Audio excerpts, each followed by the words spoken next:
बच्चे, तो सब ठीक होंगे। मैं आशा करता हूँ कि सब खुशी हंसी से मैथमेटिक्स को आगे ले जा रहे हैं। तो कुछ पुराने सेशंस में हमने क्या किया, जो चैप्टर 3 का है linear pair of algebraic equations जो हम कर रहे हैं, वेरिएबल्स कोएफिशिएंट्स के बारे में बहुत बात हो चुकी है। तो पिछले वाले सेशन में आपको पता है कि हमने क्या किया था कि क्वेश्चन नंबर 5 तक हमने दो टाइप के दो कॉन्सेप्ट्स हमने पढ़े हैं। एक कॉन्सेप्ट तो पता है, एक ग्राफ वो प्रेजेंट करना या ग्राफ को खींचना सीखा हमने, और दूसरा ये चीज़ है कि बड़ा इंपॉर्टेंट कॉन्सेप्ट ये था कि हम जो बिहेवियर ऑफ लाइन्स है उसको कैसे प्रिडिक्ट कर सकते हैं with the help of coefficients. तो एक अच्छा कॉम्पिटेंसी बेस्ड क्वेश्चन आपके पास आज बहुत ब्यूटीफुल क्वेश्चन आया है, क्वेश्चन नंबर 6, जिसमें खाली एक लाइन पता है और अगली लाइन को आज खुद आपने क्वेश्चन बनाना है, खुद आपने इक्वेशन बनानी है। तो जिसमें कंडीशन 3 आपके पास लगेंगे। गिवन द लीनियर इक्वेशन है हमारे पास, तो लीनियर इक्वेशन है, this is the linear equation. एक 2x plus 3y minus 8 is equal to. अब बहुत अच्छा beautiful question, right another linear equation. एक तो उसने दी है जो इसने क्वेश्चन डिजाइन किया, एक आपसे मांग रहा है कि और एक लीनियर इक्वेशन बनाओ।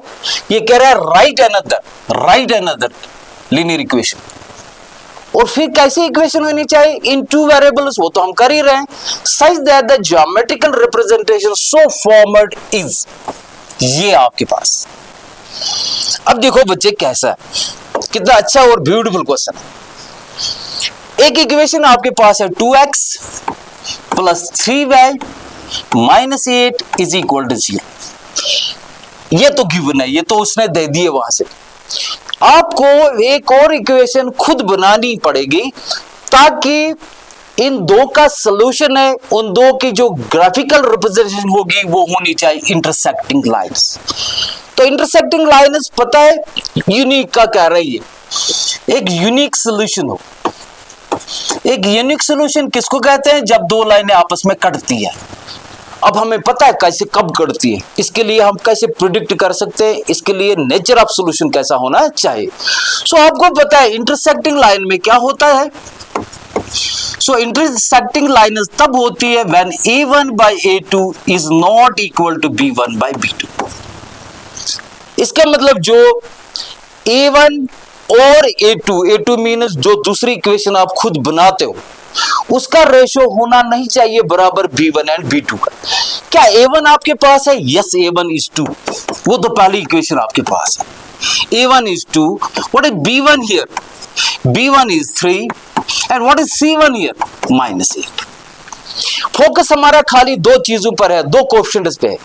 एक x का कोएफिशिएंट काम करेगा दोनों इक्वेशंस में, एक क्योंकि a1 बनेगा a2 बनेगा, और अगला वाला जो है ना आपके पास y का कोएफिशिएंट काम करेगा। यहां c पे ज्यादा फोकस नहीं, क्योंकि कांस्टेंट की बात नहीं। अगर पहला ही दो रेशोज, दो कंपेयर में आप ये दो रेशोज बराबर नहीं मिले तो आपने इंटरसेक्टिंग लाइंस का एक और जो लीनियर इक्वेशन वो आपने बनाया। अब बनाएंगे कैसे, तो अब क्या करेंगे, थोड़ा डिफरेंट रखेंगे। Therefore the second या अनदर जो आप जो पूछ रहा है कि अदर एक लीनियर इक्वेशन बना, the other second और अदर लीनियर इक्वेशन B। इसमें आपकी मर्जी है, डिफरेंट बच्चे डिफरेंट इक्वेशन बना सकते हैं और जो सब सही, इसमें कोई एक आंसर नहीं बनेगा आपका।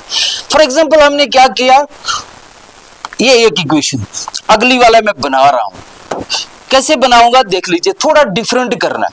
फॉर एग्जांपल अगर ये 2x है तो 2 को मैं अगले वाले इक्वेशन में 4 बनाता हूं, 4x प्लस, तो 2 डिवाइडेड बाय 4 जब आप करोगे, 2 divide by 4 means 2 1s are 2 1s are and 2 2s are, that is ये रेशो a1 by a2 जो आप कर रहे हो दैट वुड बी 1/2। ये अगर मैं मान के चलता हूं कि यहां 2x था, यहां पे दूसरी इक्वेशन 4x बनाता हूं, तो अगर उसका ratio a1 by a2 compare कर रहा हो तो बन रहा है वैल्यू 1/2। अब ध्यान रखना है b1 by b2 भी 1/2 ना बने। अगर ये भी b1 by b2 1/2 बनता है तो अब आपके पास और एक कंडीशन खड़ी हो जाती है कि ये बराबर तब और एक चीज आ रही है। लेकिन आपको अभी हम डिस्कस कर रहे हैं intersecting line mean unique solution. वो कब होता है? वो तब होता है जब ये कंडीशन आपके पास। सो थोड़ा सा चेंज कर लिया। अगर इसको डबल किया, इसको डबल मत कर लो आप। इसको मैं 3 रखना चाहता हूं, 4 रखना चाहता हूं, 5 कर सकता हूं, 7 कर सकता हूं, 8 कर सकता हूं। फॉर एग्जाम्पल मैंने क्या किया, इसको मैंने मान लीजिए 2y कर दिया, और माइनस हो प्लस हो कुछ भी सकते हो, सी के साथ हमारा ज्यादा वाबस्ता यहाँ नहीं, क्योंकि पहला पेयर हमारे पास फोकस है A1 and A2। अब बच्चे अगर आप देख सकते हैं A1 and A2, A1 आपके पास 2 डिवाइडेड बाय A2 आपके पास 4, क्या ये बराबर है B1 मीनस 3 and what is B2 here? B2 is 2। क्या ये दोनों बराबर है? बिल्कुल कतई ये बराबर नहीं है। जब बराबर नहीं है तो आपके पास एक कंडीशन सेटिस्फाई होगी कि यहां मुझे पता चला कि A1 by A2 is not equal to B1 by B2, तब तो लाइनें बनेगी इंटरसेक्टिंग लाइन। जो आपको क्वेश्चन पूछ रहा था कि ऐसी एक लाइन आप ऐसी एक इक्वेशन बनाओ, ये इक्वेशन जो आपने बनाई दूसरी इक्वेशन, ये तो क्वेश्चन मैं वहीं से डिजाइन की थी। एक इक्वेशन आपके पास आपको कह रहा था और एक इक्वेशन बना, लेकिन इक्वेशन में कंडीशन लगी थी ऐसी एक इक्वेशन बनाओ ताकि उनका सॉल्यूशन जो है ना वो इंटरसेक्टिंग लाइन हो, एक पॉइंट पे कटे। एक पॉइंट पे कब कटते हैं? जब यूनिक सॉल्यूशन है। यूनिक सॉल्यूशन कब होता है? जब ये वाली कंडीशन आपके पास है। तो सब डॉट्स को कनेक्ट करना पड़ता है भाई। A1 A2 चाहिए आपके पास, तब तक आप प्रिडिक्ट नहीं कर सकते हो। A1 B1 C1 आपके पास था, लेकिन A2 B2 C2 नहीं है आपके पास। वही तो क्वेश्चन मांग रहा है कि और एक इक्वेशन दे दो। अब जब मैंने बनाई, ध्यान ये रखा कि इन दो का रेशो बराबर ना हो। A1 by A2 जैसे 2 divide by 4, it should not be equal to B1 by B2, किसी भी सूरत में इसके बराबर नहीं होना चाहिए, तब लाइनस बनी इंटरसेक्टिंग। तो बच्चे देख लीजिए, इसका काम है पूरा ही। जब हम कोएफिशिएंट्स को कंपेयर करते हैं तो उसी का काम, उससे पता चलता है whether lines are parallel, whether lines are coincident, whether lines are intersecting, और you can say unique solution. तो ये करते हैं। तो कह रहे कोइंसिडेंट लाइन्स मुझे चाहिए। फिर यही क्वेश्चन है, एक इक्वेशन आपके पास है 3x plus 2x plus 3y, 2x plus 3y minus 8 is equal to 0। This is the given equation, ये वहीं से दिया। अब सेकंड वाला पार्ट कह रहा है कि ऐसी एक इक्वेशन बना जिसमें आपका सॉल्यूशन कैसा होना चाहिए? ये कोइंसिडेंट लाइनें बननी चाहिए।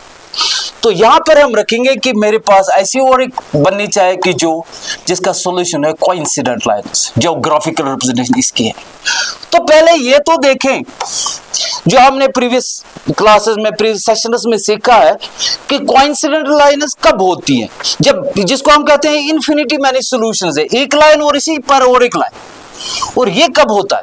ये तब होता है when A1 by A2 is equal to B1 by B2 is equal to C1 by C2। इसका मतलब तीनों के तीन रेशो आपके पास बराबर आने चाहिए।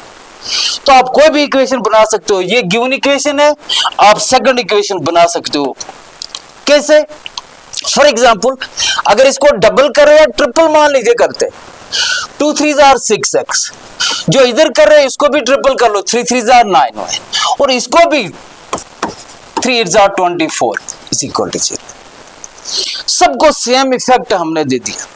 तो अब बनेगा, आप देख लीजिए, अगर अब हम इनको हम A1 A2 वगैरह जो हम देखते हैं यहां पे,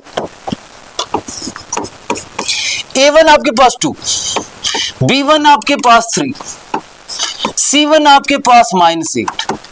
सो A2 मीन सेकंड इक्वेशन जो आपने खुद बनाई है। आप बहुत सारी इक्वेशन इसमें डेवलप कर सकते हो, बहुत सारी इक्वेशन बना सकते हो, पर ध्यान ये रखना कि सबका रेशो इक्वल आना चाहिए। इसलिए एक सॉल्यूशन इसमें नहीं है, एक इक्वेशन आंसर नहीं है। आप अपनी मर्जी से बहुत सारी इक्वेशन बना सकते हो, हर एक बच्चा अपने अपनी इक्वेशन दे सकता है इसमें। लेकिन कंडीशन ये है कि all the 3 ratios they should be equal to each other. तब हम पहुंच जाते हैं कहां पे? रिजल्ट पे, कि हमें किस टाइप का चाहिए। इस टाइप के 2 equation, linear equation, so that उनका ग्राफ कोइंसिडेंट लाइन हो, और कोइंसिडेंट लाइन के लिए ये कंडीशन है। अब देख लीजिए, अगर हम A2 कर लेते हैं तो सेकंड वाली 6, what is B2 here, that is 9, and what is C2 here, that is -24। अब देख लीजिए A1 by A2, A1 2 divided by 6, 2 1s are 2 3s are, that is 1 by 3. What is B1 by B2? B1 is 3 and B2 is 9. 3 1s are 3 3s are, again 1 by 3. दो चीजें तो आई, A1 by A2 is equal to B1 by B2, लेकिन आना चाहिए किसके बराबर, अब C1 by C2। उसको भी हम कैलकुलेट करते हैं किसके बराबर है। What is C1? C1 is -8 and C2 is -24. Minus cancel, 8 1s are 8 3s are, again 1 by 3। तो आपने देखा यहाँ पे फाइनल में हमने रिजल्ट क्या पाया कि हमने देखा जो A1 by A2 1 by 3, B1 by B2 वो भी 1 by 3, C1 by C2 वो भी 1 by 3। तो तीनों बराबर आए, तब हम कह सकते हैं कि इनका जो सॉल्यूशन, इनका जो बिहेवियरल लाइन्स का वो कोइंसिडेंट लाइन्स है। तो सब इस पे डिपेंड है। जैसे पहले वाले में भी आपने देखा कि आपको मांग रहा था intersect line means one solution के लिए भी कंडीशन थी। अब कोइंसिडेंट लाइन थी, उसके लिए भी अपनी एक कंडीशन है, और उस कंडीशन को हमने डिस्कस किया। उस कंडीशन ने हमें गाइड किया कि आपकी सेकंड इक्वेशन किस टाइप की होनी चाहिए। और फिर थर्ड है इसके पास, थर्ड आप इजिली आप कर सकते हो, कह रहा है पैरेलल लाइन्स आपके पास होनी चाहिए। और parallel line what does it mean? Parallel line means having no solution. और नो सॉल्यूशन के लिए मैं आप पे छोड़ता हूं बच्चे, इस पार्ट वाले को आप पकड़ सकते हो। नो सॉल्यूशन यानी कि parallel lines means when A1 by A2 is equal to B1 by B2 is not equal to C1 by C2। एक इक्वेशन दी है, अगली वाली इक्वेशन आपको जनरेट खुद बनानी है, और ये कंडीशन लगानी है कि वहां पे हमारे पास पैरेलल लाइन्स की या नो सॉल्यूशन की कंडीशन लगानी है कंपैरिजन में, जो आप रेशो को कंपेयर करते हैं। सो मुझे पूरी उम्मीद है कि आप इस क्वेश्चन को कर सकते हो। So what is next here? Draw the graph of, last question है इस क्वेश्चन एक्सरसाइज 3.1 का। बहुत ब्यूटीफुल क्वेश्चन है, और इस क्वेश्चन को इतना इजी तरीके से आप कर सकते हो। फोकस कर लो कि हमारे पास क्या हो, दो लीनियर इक्वेशन है हमारे पास। जब दो लीनियर इक्वेशन आपके पास है तो उनका ग्राफ वो आना चाहिए आपको, और ग्राफ करके वो कटती कहाँ है, अगर इंटरसेक्टिंग लाइन है वो एक सोल्यूशन है, तो वो सोल्यूशन आपका आंसर बन जाता है। फिर इस तरह से इस क्वेश्चन को भी देखा जाएगा कैसे करते हैं। पहले क्वेश्चन को समझ दे। क्वेश्चन को समझने में क्या है, ड्रॉ द ग्राफ। पहले कह रहा है कि ड्रॉ द ग्राफ, एक ग्राफ बनाना पड़ेगा किसका, ऑफ द इक्वेशन। एक इक्वेशन है आपके पास, एंड सेकंड इक्वेशन दूसरी इक्वेशन आपके पास है। यही दो तो हमें चाहिए, दोनों इक्वेशन हमारे पास है। हमारे पास A1 A2 B1 B2 C1 C2 सब कुछ हमारे पास है। अगर हमें प्रिडिक्ट करना होता है कि इसमें किस टाइप का ग्राफ बनता है, लेकिन हमने ग्राफ को बनाना है। ग्राफ एक कार्टेशियन प्लेन हमने खींचना है, जिसमें हमने ग्राफ को देखना है और ग्राफ पे देखना है कि ये लाइन की बिहेवियर क्या होगा। Determine the coordinates of the vertices, ये इंपॉर्टेंट है। Coordinates of the vertices of A triangle. कह रहे जब आप ग्राफ बनाओगे तो ग्राफ में तो पता है आपके दो ही लाइनें, जब दो लाइनें कटती है तो एक पॉइंट बन जाता है बीच में। लेकिन ये कह रहा है कोई ट्रायंगल बन रही है formed by the line of x axis. दो लाइनें तो आ गई हमें, तो कह रहे हैं कि दो लाइनें जो खींची गई ग्राफ में वो एक्स एक्सिस को काटती है। उस एक्स एक्सिस के साथ एक ट्रायंगुलर रीजन बनेगा जब हम ग्राफ कर लेंगे। और कह रहे हैं उस ट्रायंगुलर रीजन को आपको क्या करना है, खाली शेड करना है। तो आराम से शेड करने में, पेंटिंग करने में, कलर डालने में तो आपको बहुत मजा आता है, तो फिर हम उसमें कलर डाल सकते हैं। आप अपने अपने मन का कलर डाल सकते हैं। So what we have to notice, दो इंपॉर्टेंट चीजें जो हमने नोट करनी पड़ेगी। क्या नोट करना है? पहले equation x minus y plus 1 is equal to 0। This is the equation first. अब हमें ग्राफ करना है। ग्राफ पर क्या तीन स्टेप्स है। सबसे पहला स्टेप 1 है कि आपके पास लीनियर पेयर ऑफ इक्वेशन हो, दो इक्वेशन हो आपके पास। सेकंड स्टेप में आप क्या करोगे, उनका सॉल्यूशन टेबल बनाओगे। पॉइंटर्स आप देखोगे, 2 पॉइंटर्स मिनिमम, जिन पॉइंटर्स को हम ज्वाइन करके एक लाइन बनती है। 2 इक्वेशन है तो 2 लाइनें बनेंगे, उनके लिए हम प्रोसेस करेंगे। सॉल्यूशन टेबल हो गया तो हम इसको फिर क्या कर सकते हैं, ड्रॉ ग्राफ बना सकते हैं, उन इक्वेशंस का ग्राफ बना सकते हैं। और तीसरा जो है, हम उस ग्राफ का नेचर फिर देखेंगे कैसे कटता है, कहां पे कटता है, और कटता भी है नहीं कटता भी, ये भी तो पता चलेगा। सो स्टेप 1 है कि पहले आइडेंटिफाई करो पेयर ऑफ लीनियर इक्वेशन। एक लीनियर इक्वेशन यह है, एक एक करके करते हैं, इकट्ठे नहीं लेते हैं दोनों को, हम ज्यादा उसमें नहीं उलझते हैं, इसलिए एक को पहले खत्म कर लो, फिर अगले वाले को हम उसका काम कर लेंगे। पहले इक्वेशन है तो कह रहा है इसका सॉल्यूशन टेबल बना। सॉल्यूशन टेबल के लिए हमें एक प्रोसेस ये है कि हम खाली इसको एक ही वेरिएबल रखते हैं लेफ्ट हैंड साइड, बाकी को ट्रांसपोज करते हैं। -1 माइनस वह जाएगा प्लस, और +1 बनेगा -1। ये बने आपके पास अब मेन इक्वेशन फर्स्ट। अब बच्चे क्या करते हैं हम इसमें, इस इक्वेशन में y को वैल्यू दे देते हैं और फिर x आता जाएगा, जैसे अभी तक किया। बहुत आसान है, वही सब कुछ है, खाली जो है ना वर्ड्स का थोड़ा ये होता है, किसी क्वेश्चन में एक टाइप का सेंटेंस बनता है, किसी में दूसरी टाइप का सेंटेंस बनता है, तो करना तो वही है जो अभी तक हम डिस्कस कर रहे हैं। This x and this is y। y को वैल्यू देते हैं, अगर y को मैं 1 देता हूं बेटा तो ये 1 बना, 1 - 1 दैट इज 0, तो ये बना 0। जैसे आपको पहले भी डिस्कस किया है, ये इक्वेशन x = y - 1। मैं कह रहा हूं y को मान लीजिए 1, तो बनेगा x = ये 1 - 1, x बनेगा 1 - 1 is 0, वो मैंने यहां पे लिखा। सेकंड आपके पास क्या कर सकते हो, लेट आप क्या कर सकते हो, y को 2 दे सकते हो, आपकी मर्जी है, 3 दे सकते हो, 4 दे सकते हो, 5 दे सकते हो, जो भी आपकी मर्जी। छोटे वैल्यू देने से आसानी से आदमी ग्राफ बना सकता है जल्दी से। तो अब y 2 है तो x क्या बना, 2 - 1 दैट इज 1, तो एक का सोल्यूशन हो गया। अब नेक्स्ट हमारे पास क्या है, नेक्स्ट हमारे पास इक्वेशन है, उसको देखना पड़ेगा। नेक्स्ट इक्वेशन क्या है, सेकंड इक्वेशन इज, वो यहां से पता चलेगा। सेकंड है 3x + 2y - 12 = 0। अब वही फिर से वही प्रोसेस, एक ही वेरिएबल को हम लेफ्ट हैंड साइड में रखते हैं और अगले वालों को हम ट्रांसपोज करते हैं। दिस इज 3x = अब हमेशा x इधर रखते हो, आप y भी रख सकते हो, इसमें कोई क्वेश्चन पे कोई फर्क नहीं पड़ता है कि आप x यहां रखते हो या y रखते हो। So this would be like this. मान लीजिए 2y रखा, अब क्या होगा, -12 बनेगा, +12 जब ट्रांसपोज करेंगे, और ये +3x था, जब इसको जाएगा तो बनेगा -3x। अब की बार क्या करेंगे, ये आपका मेन फोकस है इक्वेशन का, इस x को देखना पड़ेगा। आप जो ये x है, इसका हम वैल्यू देते रहेंगे और फिर हमारा आंसर आता रहेगा। और आसान बनाने के लिए हम क्या करेंगे, y = 12 - 3x, ये मल्टीप्लाई 2 है, जब आप दोनों साइड से डिवाइड 2 करेंगे तो ये आपके पास और एक आसान सी इक्वेशन बन गई। अब x को वैल्यू दे दो, y आता रहेगा। मान लीजिए x को क्या देते हैं, x का वैल्यू मान लेते हैं 0, मान लीजिए 0 यहां पे लिखता हूं।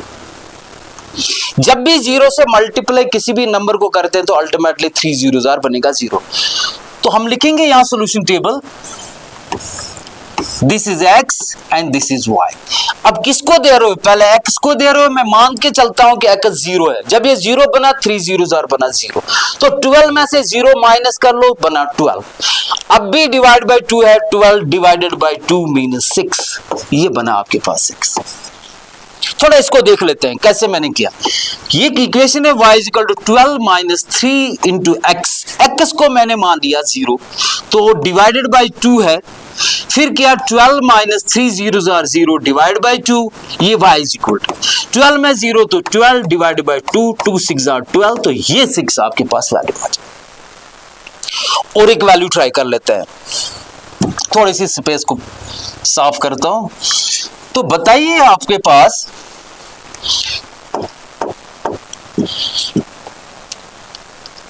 इसका और एक वैल्यू, मान लीजिए मैंने क्या किया, 3 1s are 3,